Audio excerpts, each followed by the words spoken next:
يا جماعة صرنا اليوم نفهم مقاييس النجاح خطأ. صار اليوم البني آدم اللي يعترف بنجاحه يقولون عنه مغرور. لا يا عمري، هذا حق من حقوقه. عيل أنت تتعب وتنجح وتتميز والناس كلها تتكلم عنك علشان تاخذ هذا كله وتخليه على صوب. من تواضع لله رفعه. نعم، يحق لك بأن أنت تكون إنسان متواضع بتواصلك مع الناس، بس لا تتواضع أمام إنجازاتك.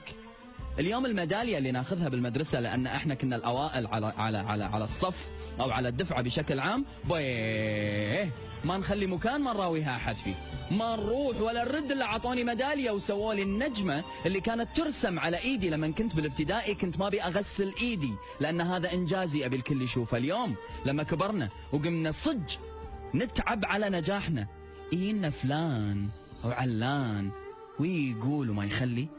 خلني أقول لك شيء، أنا يحق لي بأني أكون إنسان ناجح في حياتي العملية، في حياتي العاطفية، في حياتي الاجتماعية، وفي جميع أصعدة هذه الحياة. ما يخصك، مالك شغل.